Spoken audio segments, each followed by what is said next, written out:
So Katie Zimmerman says, hi, Mrs. Ponwith. Fifth grade class is joining from Eagle Lake. So welcome to you guys. If you're just joining, I made an announcement earlier, but we would love to hear from you. You can use the chat feature in Zoom and tell us where you're joining us from and your names. Mrs. Bartz's class from Sunrise River second graders. Welcome, welcome. We're excited to have you guys here. Lakeford's Academy seventh grade from Grand Forks, North Dakota. Welcome. Mrs. Weiser's first graders from Cleveland, Minnesota. Awesome, nice to have you. Mrs. Overton's third grade at Lindbergh Elementary, welcome. So for those of you just joining us, we're gonna get started here in about 40-ish seconds. We are excited to have you with our Minnesota Agriculture in the Classroom virtual field trip. If you wanna put your name and location in the chat feature, we'd love to know who's joining us this morning, like Mrs. Gennelin's first graders from Cleveland, Mrs. Olson, Lakeview Elementary fourth grade from Albert Lee, welcome, we're glad to have you. Second grade from South Washington County, hello, hello. All right, we have some friends joining us on YouTube too. Mrs. Bonnerup, Lakeview Elementary fourth grade, Mrs. Stefan from Little Falls, Minnesota, fourth graders, welcome to you. Okay, my clock says 10 o'clock, so we are going to get started. Thank you so much for joining us. We're excited to have all of you here for our Minnesota Agriculture in the Classroom virtual field trip. My name is Sue Knott. I'm an education specialist with Minnesota Agriculture in the Classroom, and my two teammates, Carrie Seidel is running our technology today, and then Emily Ponwith, who's a regional curriculum specialist. We are at her farm for our virtual field trip. So attendees, classes, and teachers, feel free to ask your questions. That's the most important part about this virtual field trip. So if you're joining us via Zoom, use the Q&A feature to put your questions in at any time. And then if you're on YouTube, please use the comment section. And we will try to ask as many questions as possible. If we don't get to your question, we'll give you some information. You can follow up with us and we'll try to address it. So like I said, Emily Ponwith and Ryan Ponwith are our hosts today at their farm near Cleveland, Minnesota. I know we have some Cleveland elementary students with us, so welcome. Cleveland is in the Mankato area, but they are in the middle of harvest. So harvest is a pretty awesome time on a farm, and we're going to go to Cleveland, and Emily and Ryan are going to tell us about their farm and what happens, and their family, and what happens during harvest. So Emily, take it away. Welcome you to our farm. Hold on, there's a notification. I need to click away there. We are so excited to welcome you to our farm near Cleveland, Minnesota. I have to give a special shout out to my former Eagle Lake students. Hello. I was actually a fifth grade teacher until last June when I resigned to take this role with Minnesota Agriculture in the Classroom. So I'm very excited to be able to stay connected with schools throughout the state of Minnesota.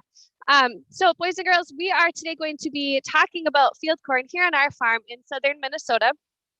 We have three young kids that help us on the farm. They are 6 years old, almost 6 years old, 4 years old, and 18 months old. So they're little, but they love the farm.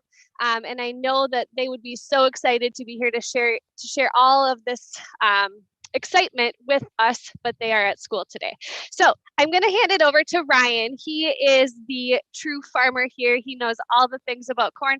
So he is going to take over and I will chime in as I see fit. So Ryan, take the stage. All right. Sounds great. Thanks for that great introduction. Welcome to the cornfield here in southern Minnesota. Today is a perfect day to talk about this because we are in the middle of corn harvest. So here to talk about corn today and a few of its uses. So for the students on the Zoom call here, corn you see behind you or behind us is approximately 9 feet tall. It doesn't look like it, but this corn crop is actually related to the lawn or the grass at your lawn at home. Just a little bit different species. When you think about, so there's Miss Ponwith over there. It's almost twice as tall as her. The corn you see here, like I said, is related to the grass you see in your lawn, except besides a small seed head like your grass puts on, if it gets too long, this crop here puts on an ear. This is what's called an ear corn. So in the video, this doesn't look like much, but if you look there, you can see there's corn inside that cob. Behind this cob, if I pull it back, you see that there is an ear of corn. So on a typical ear of corn like this with all these kernels, there is approximately 600 kernels on each one of these cobs. Sorry, I'm zoomed in kind of close here. If you can see, it's kind of bright, my dirty hands, but that's what a corn kernel looks like. I show you here in this bucket. Here's an example of what corn looks like. So the uses for this corn, you think about why do we grow this and what is it similar to? So I just said this corn crop behind us is similar to the grass in your lawn from a plant species standpoint. There's also different kinds of corn that are grown in Minnesota, specifically sweet corn. So everyone thinks of sweet corn, that's that nice treat you have in the summertime for dinner. Your parents cook you on the stove or on the grill, and you pull that back, put butter on it, some salt, and eat it, and it's a delicious treat. So this looks like sweet corn, but actually it's not. It's a little different species. Some of you probably learned about species in your school classes. This corn doesn't have quite as much sugar in it. That's why sweet corn is so good. It has lots of sugar. That's why we like to eat that for dinner as a nice treat multiple times throughout the summer. This corn specialty is actually starch. You think of starch and energy. The reason that we grow this is for feed, fiber, and fuel. So on our farm, the bulk of our corn is used for ethanol. Ethanol is a product that goes into the gasoline that goes in your parents' vehicles. So you're driving down the road with your parents, safely, of course, and what's in that gas tank that's helping that car drive comes from a cornfield like this. Part of that gasoline. When they pull up to the gas pump at the gas station, there's part of this corn in that fuel.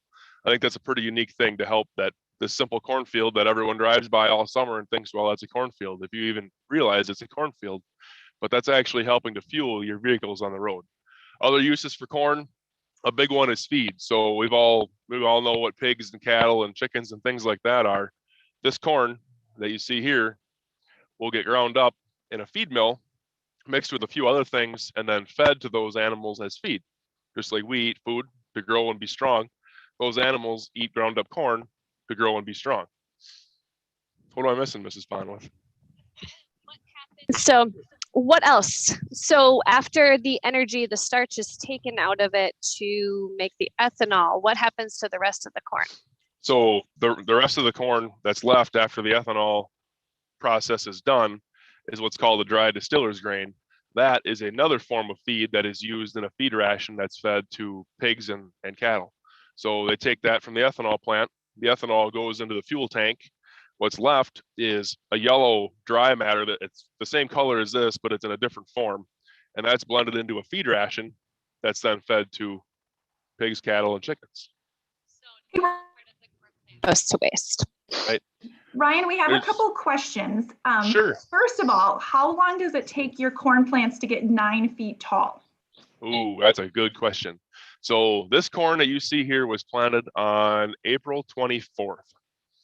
April 24th. So April, May, June, July, August, September, almost 6 months. This corn has been out here to grow from a seed that looks like this all the way to a 9-foot tall plant. So we took one kernel or one seed of corn and turned it into 600 of these.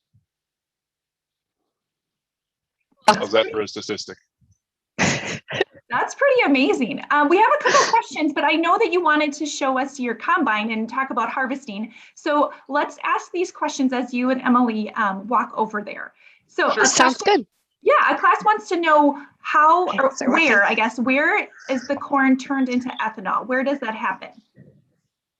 So that happens in numerous places throughout the state. The one that we take our corn to produce ethanol is Janesville. So I think about close to us, it takes us about a half an hour to get a load of corn. So for example, while we're walking up here into the combine, it takes me a half an hour to get a load of corn by truck to the ethanol plant. There's also, I think, 5 or 6 other ethanol plants within 2 hours of our location here. Okay, here's another question. How many ears of corn are there on one corn plant? So one corn plant standing by itself in a field with no other plants around it. So you see here, there's a lot of corn plants all next to each other. if there was one corn plant could put on 3 to 4 years or produce 3 to 4 years. But in an environment like this, where you see they're all planted together in rows, each plant is about 6 inches apart from the next plant. The goal is for it to only put on one big ear is the goal. But technically the plant could be capable of doing 3 to 4 in the perfect environment. Okay, well, that's pretty cool. You just want one ear per plant. We have a few more questions, but I'm going to save those because I want you to tell us about this big piece of equipment that you just climbed in, and we can see the green parts at the bottom, and you're kind of sitting, there we go, sitting at a steering wheel. Tell us about this big piece of equipment. All right, so we'll do a walk around here when we're done picking some corn to show you the outside, but from the inside, I showed you what an ear of corn looked like with the husk on it, the brown covering. And if you look close enough in the video, you can see those out there. So the combine's job is to take that plant, bring it into what's called the corn head. That's this part down here with the points on it. This is an 8-row corn head, so we take 8 rows of corn at a time, which is 20 feet wide. That's the width of the corn head.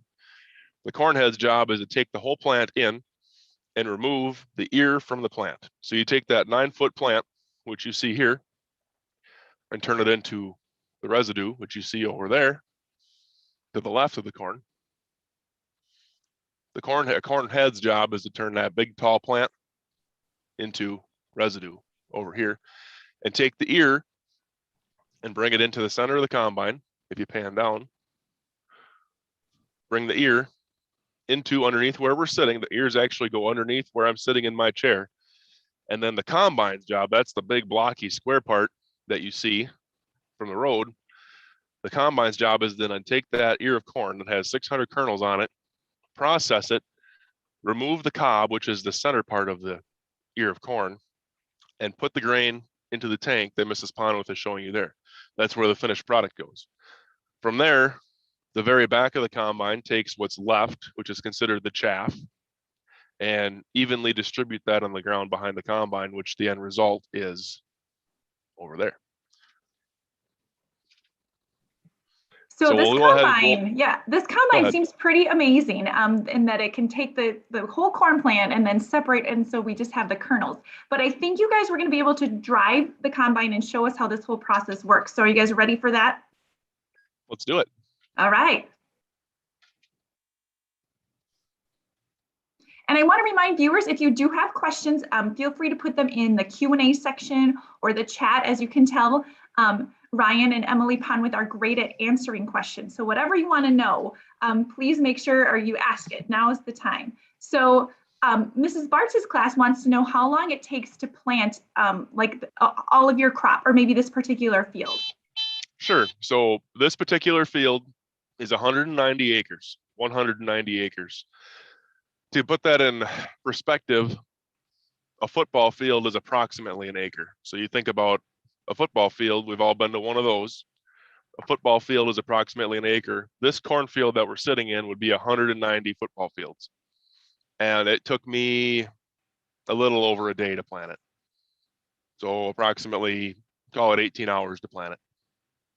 And how many approximately rows is that? Mrs. Overton's class would like to know. Oh, that is a good question. And if I had my calculator, I would tell you. That is a really good question. So for some basic math, an acre is 43,560 square feet.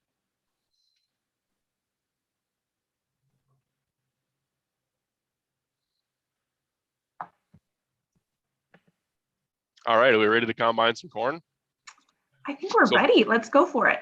All right, so to give you a little bit of rundown before we get started here, inside the combine cab, we have multiple monitors, multiple displays, multiple buttons. So I can control every function of this combine from this seat. So for starters, this is what's called the hydro stick handle. This is what controls the forward and backward motion of the combine. If I want to go ahead, I push it ahead. If I want to go backwards, I go backwards. That controls how fast I drive. This is obviously the steering wheel. Over here, I can control every setting. So at any given moment, there's approximately 15 settings to control in this combine to make sure the combine is doing the best job that it can. Within this square box, you can see I can change the screens here. This gives me an analysis of what every function is doing, how it's set, and how well it is performing its function. You can see all the numbers on here. Over here on what would be my right, there's a display column. This is another set of gauges to tell me what all of my functions are doing within the combine. You can see different graphs and numbers there. Moving up to this big screen, this is the screen that controls the steering of the combine. So at the end of the field by the road, I drive it with the steering wheel. While I'm out in the field with the combine doing its job, the combine actually drives itself, which allows me to control the functions of the combine to make sure it's doing the best job that it can. Up here, up by my head, this green box is the one that controls and collects the data that the combine produces. So when you think about a time test, so that was one of my favorite things to do in school, was to take a time test. It was a big piece of paper with lots of numbers on it, and you had to crunch that all in your head and give that to your teacher within a certain amount of time.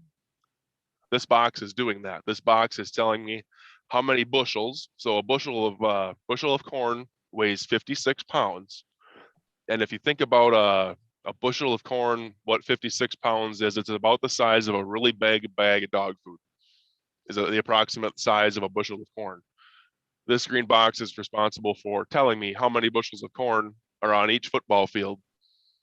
And that helps me and Mrs. Ponwith as farmers make decisions on what do we need to do the next year to make sure we're producing the most feed, fuel, and fiber we can to feed and clothe and energize the world.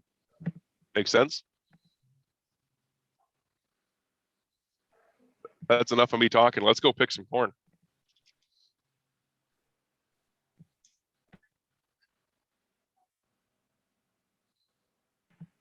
So Ryan, as you're getting started, a couple more questions. Mrs. Bauman's class wants to know, how fast does the combine go? So on the road, the combine will do 20 miles an hour. Out in the field, when we're doing our task like combining corn, we do about 3.5 miles an hour, which is about the pace of a brisk walk. And Mrs. Burning's class wants to know, is the combine used to harvest other things besides corn? This combine we're sitting in, as long as it has the right head on the front of it or attachment, you could combine 12 different crops. This specific combine is responsible for harvesting corn and soybeans. We just use a different attachment in the front to harvest different crops. So you'll see on the corn head, there's chains that are coming towards us or towards the camera. Those chains are responsible for bringing the corn plant into the head. And it's hard to see, but below those chains, there's two spinning wheels that take the corn plant and pull it down, which removes the ear from the stalk. And then the auger that's moving this way brings the ears to the middle of the corn or to the combine. And then the combine takes the kernels off the cob.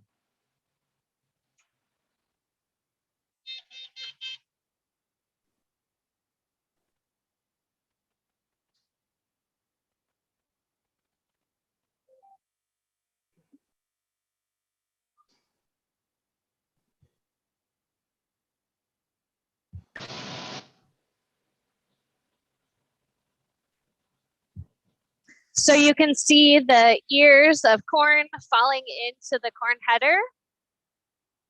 They're not falling on the ground because the header is catching them and the auger is moving them to where they need to be. And I'll show you, I'll kind of turn around here and I'll show you where they're going. So then back here, this is called the hopper. And you can see the corn coming into it out of there. And then eventually this will get filled up and then we need to dump it out of the combine. And to do that, Mr. Ponwith uses some of those settings he was showing you before. And then we dump it out of this auger into a truck or a grain cart. So we have a question. Mrs. Ford wants to know how many bushels, so you mentioned a bushel was like the size of a big bag of dog food. How many bushels does that hopper hold? That hopper will hold approximately 330 bags of dog food. So that's a lot of dog food. That is a lot of like corn right now. Yeah. Dog food. There's also a question, like this whole field, which you said was about 190 acres. how many bushels, which we're saying is about the size of a big bag of dog food, how many bushels would this whole field produce? This whole field will produce about 40,000 bags of dog food. Dog food, but Wow. that's our analogy. That's our analogy. It's corn. So we can imagine that the bag of dog food would be filled with corn, not dog food. Right. Correct. Yes.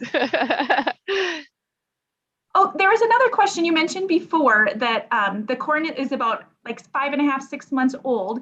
Is there a number of days that you usually think about that your corn needs to grow? It's usually about that long.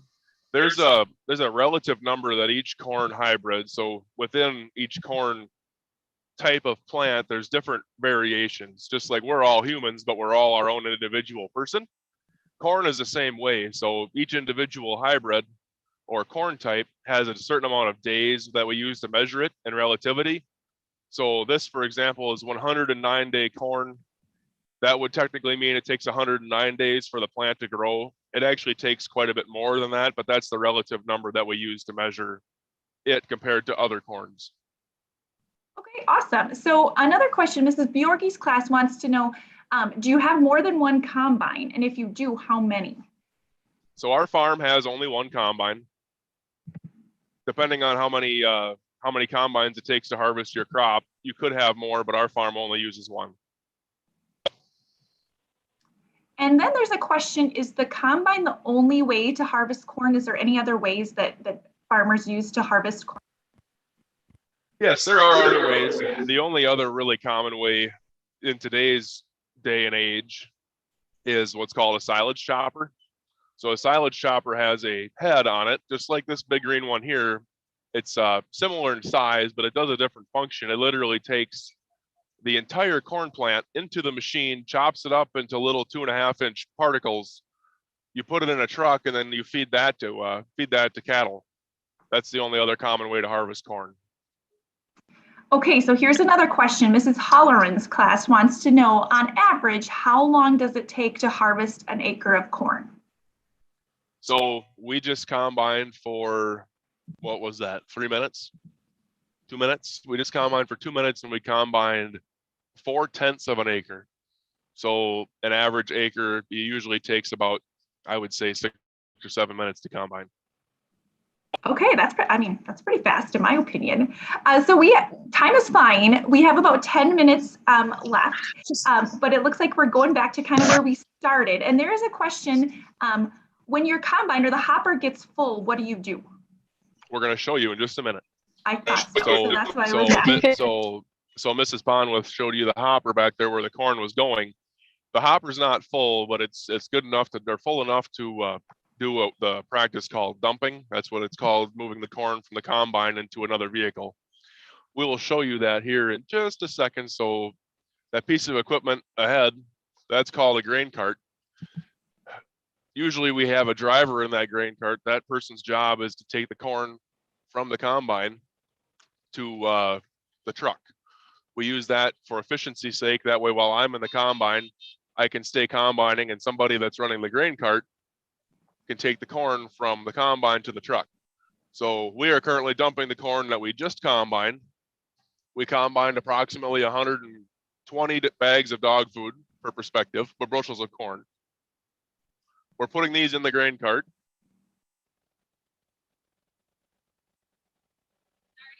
It's already pretty full. So usually during the day, my job is to drive the grain cart with Ryan, and then Ryan's in the combine.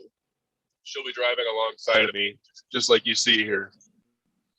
And then when the grain cart is full, her job is to take the corn with the grain cart over to the semi, which is over there. And then there's a person that drives the semi from the field to the farm. Usually we're further away than this, but today we're right across the road from the farm. The truck takes the corn to the farm where we put it into a corn dryer. Yep. Or there's a few other bins, but that's where the majority of our corn goes. So that was a question, is where do you store the harvested corn? And it sounds like most of it is stored in those grain bins on your farm. Is that correct? That's correct. Okay, cool. A couple more questions. Mrs. Bjorge's class wants to know if there's a gauge to tell you when the hopper is full, or do you have to watch it the whole time? I usually watch it, but there is a gauge in the monitoring system that tells me when my hopper is full. It beeps Okay. at me very annoyingly. That way I don't spill. Right, you don't want to spill. Georgia from Mrs. Jensen's class is wondering if you need to water the corn plants while they're growing. It depends what part of the state you live in. In our part of the state, we're blessed with what's called heavy, high water holding soils, so our ground can hold good moisture. Some parts of the state are more sandy, where they can't hold the moisture quite as well. So in those parts of the state, they do water the corn with what's called an irrigation system. It's like big Perfect. sprinklers. Like big sprinklers. Okay, you guys, time is flying, like I said. So we have about 5 minutes left, and I think you wanted to show us, the exterior, the outside of the combine. So if you want to hop out and do that, and as you're transitioning, Mrs. Bartz's class wants to know if you guys are full-time farmers or if you have other jobs, and also how or is the farming equipment that you're using expensive? Yeah, so those are good questions. I'll let Mrs. Ponwith answer the full-time farmer question. So until June, I was working full-time as a teacher. And then after school, I would come home and help on the farm. Mr. Ponwith also was working full-time until earlier this year, and he worked with farmers. He helped them decide what kind of corn and soybeans and crops to grow. And he recently stepped away from that as well to farm full-time here. So I work with Minnesota Ag in the classroom, and then I help Mr. Ponwith. So we are pretty much primarily farmers. I think her last name is Copit. If I said that wrong, I apologize. But she's wondering, do you have other people that help you on your farm, or is it just you two? It depends on the time of the year. During the summer, it's just us. In the spring, we have some people that help us do tasks that need to be done. But our main workload is in the fall. So at any given day, besides Mrs. Ponwith and I, there's another 3 people that are here helping us, both driving truck, driving grain cart, watching our bin site, moving equipment around, being helped. And we're very thankful for those, because without those people, this would be pretty hard to do. All right, fantastic. Okay. So it looks like you guys have come out of the combine. Do you have some pieces or things you want to show us on the outside? Yeah, certainly. So we showed where the corn comes into the corn head. We showed where the corn comes out of the combine into the grain cart of the truck with the auger.